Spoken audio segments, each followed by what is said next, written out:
Perhaps I will start quoting my boss, High Representative Ashton, because she said recently when she was at one of these meetings of political dialogue in Turkey, in Istanbul, on the 7th of June, at the same time as other meetings that took place on Syria, she said, "There's no question that we have an excellent relationship in foreign policy, and I believe it is vital that we do, given our shared interest in our common neighborhood." And we do have indeed a lot of issues for discussion and to see as avenues for cooperation. That's on Syria, that's on Iran, that's on Egypt, that's actually on anything happening in the Middle East regions. That's also on the Caucasus, that's also on the Western Balkans, which are other areas that we shouldn't forget. And another important aspect is also on humanitarian issues. And here, if I can refer to the ongoing situation of the important number of refugees in Syria, to mention that the EU is wishing to support Turkey in all its efforts that it's making, and we have actually opened an amount of 160 billion euros to that aim. Nevertheless, I think as High Representative Ashton said, if I can quote her again, on the same day, she said, even if we do not always agree on everything, we are absolutely determined to work together. So the foreign policy dialogue is taking shape. There have been various meetings at different levels. We had 2 meetings at ministerial level in the past 6 months.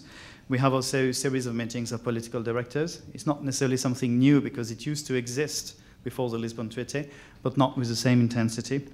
And there is also a reflection process that is going on and a lot of dialogue to see how we can intensify these relations and find new areas of coordination and potential cooperation.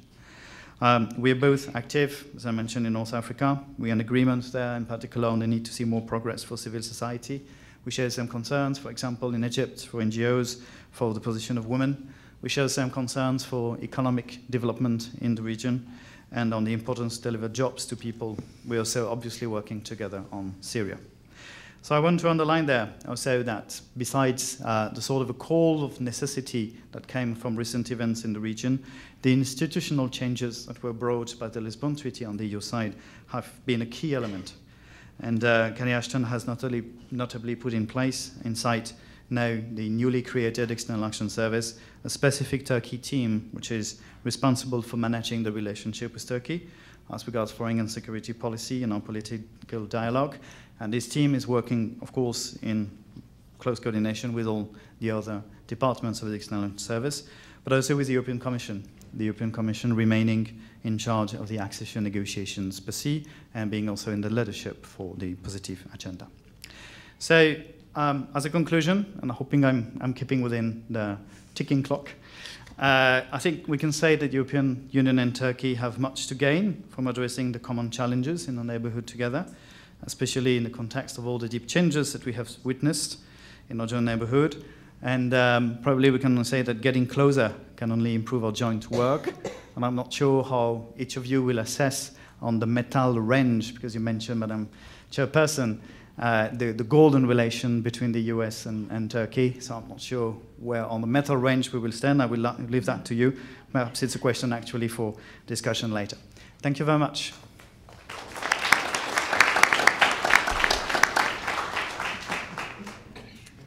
Thank you very much. I'd now like to ask Ambassador Robert Pearson of IREX and previously Ambassador to Ankara to speak.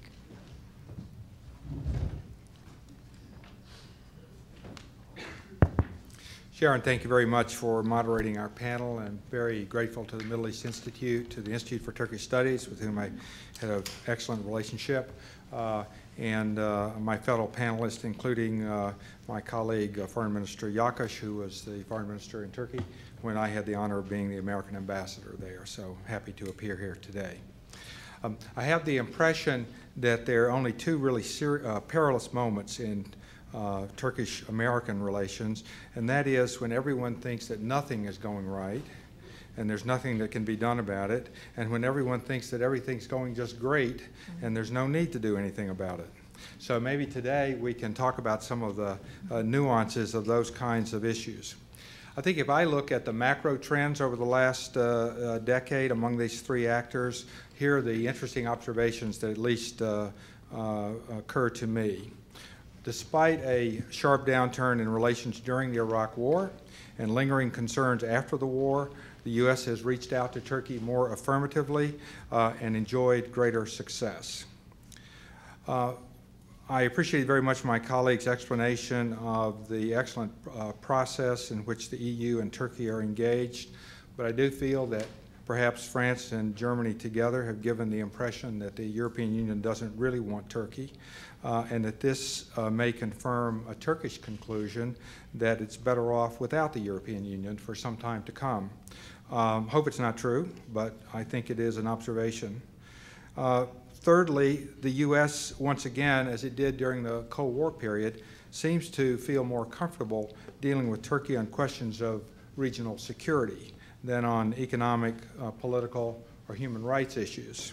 You may recall that at the end of the Cold War, many Turks wondered why the United States had not been more forceful on the issues, including human rights issues, during the time of the Cold War with respect to Turkey, and this is an issue that may come back to be on the table in the future.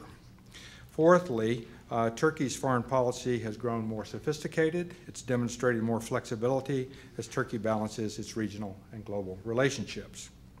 I think what's been of particular interest to me is the way Turkish-U.S. relations have reshaped themselves since December 2010 and the Tunisian Revolution.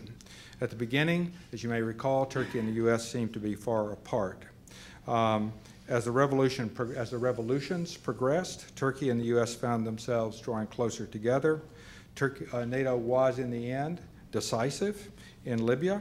The U.S. and Turkey lined up together on Egyptian democracy. Turkey saw a new reality in Syria and reacted courageously. And Turkey and the U.S. seem to share more similar outlooks regarding Iran. For example, we don't hear the rhetoric anymore that seems to imply an Iranian right to nuclear arms if Israel has such weapons. I think all these examples demonstrate that both countries have shown that they can focus on what is of value in a cooperative relationship, and both countries have shown to some extent the ability to pursue both separate and shared interests in a well-managed framework. Both have shown flexibility in light of changing circumstances in pursuing their respective national interest. I think the question for us today is, where is this taking us? Are the U.S. and Turkey reacting ad hoc to events in the region, which seemed to be the case originally? Or is there some consensus now forming between Ankara and Washington? And so for purposes of just illustrating this point, I'll focus on Syria. So far, Turkey has boldly offered political sanctuary to the Syrian opposition leadership, safety for refugees, a clear intent of purpose to see Bashar al-Assad replaced. From the latest reports, Turkey and the U.S. may be cooperating in providing aid, including arms, to the opposition groups. Both appear to accept that the Annan process has failed and are moving to build in some form another international coalition. Despite the collapse of the Annan approach, however, up until the most recent events at least, both countries seem to be working to gradually bring the Russians and the Chinese along if that is possible.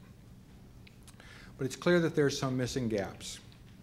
The Washington Post report yesterday quoted an unidentified senior Turkish diplomat to the effect that the Article 4 discussion in Brussels was called for by Turkey in order to pressure the U.S. to do more.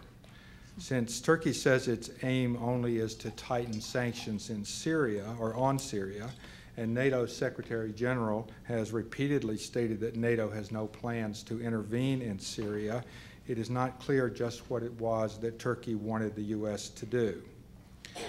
It's also not entirely clear how Turkey has analyzed the U.S. options. The U.S. now has fought either 2.5 or 3 wars in the Middle East in the last 10 years. Conservatives in this country are pressing the U.S. to prepare for war with Syria and Iran for a possible total of 5 wars. The U.S. is in the midst of a very tight presidential election, and any armed conflict initiated now will be used, of course, by Governor Romney and his advisors to criticize and critique every move of the president for signs of bad choices and for trying to divert public opinion away from the economy. With the American people tired of war and the president trying to focus on domestic issues, one wonders if this is a good time for Turkey to be urging the U.S. to move closer to armed conflict with Syria. I was very interested in Mr. Collins' remarks, I think repeated twice, that Turkey does not seek armed conflict, does not want a war in the region, and that is extremely helpful. If armed conflict is not the goal, aren't the measures that are already public largely agreed upon and moving in the right direction? So the question remains for us, does Turkey have a plan that which the U.S. lack of action is frustrating? Do the two countries have a common plan and the U.S. is not moving fast enough for Ankara? Or does calling on the U.S. to do more play well with Turkish domestic audiences and relieve pressure on the Turkish government? Is Turkey planning to escalate towards a possible conflict involving NATO, despite earlier NATO statements? It's not clear which of these questions is accurate or if there is some other explanation that is accurate. But I do think this scenario clearly and neatly illustrates the difficulty of trying to answer the question whether the U.S. needs Turkey more or whether Turkey needs the U.S. more. Effective security and diplomatic efforts by the U.S. in the region require Turkish support.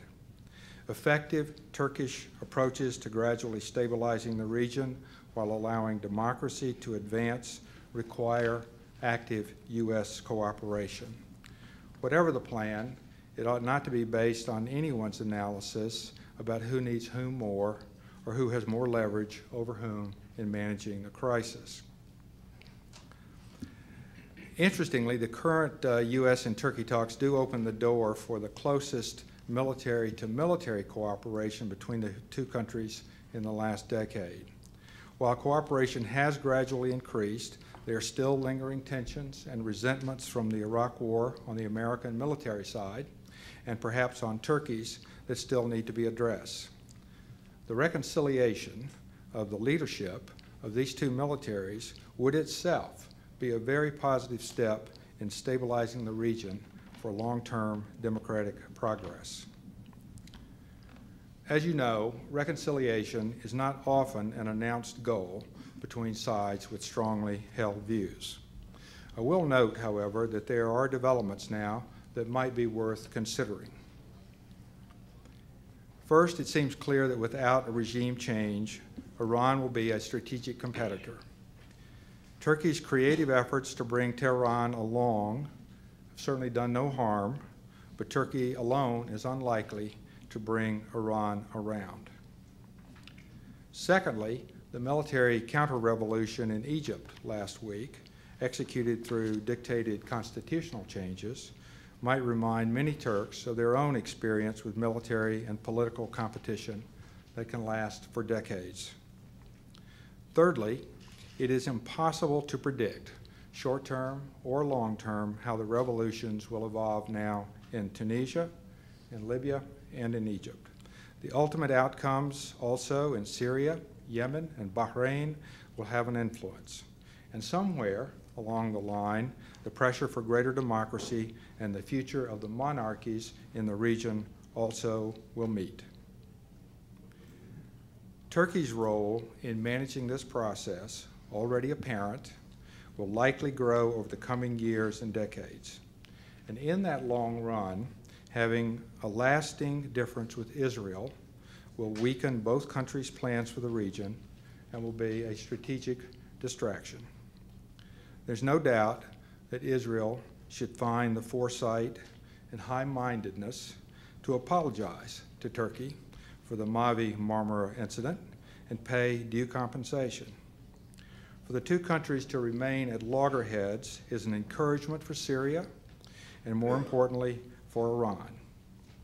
For Turkey to achieve the regional leadership role it seeks and can play, I very much hope that it can find a way to take the higher road to move ahead towards improved relations with Israel.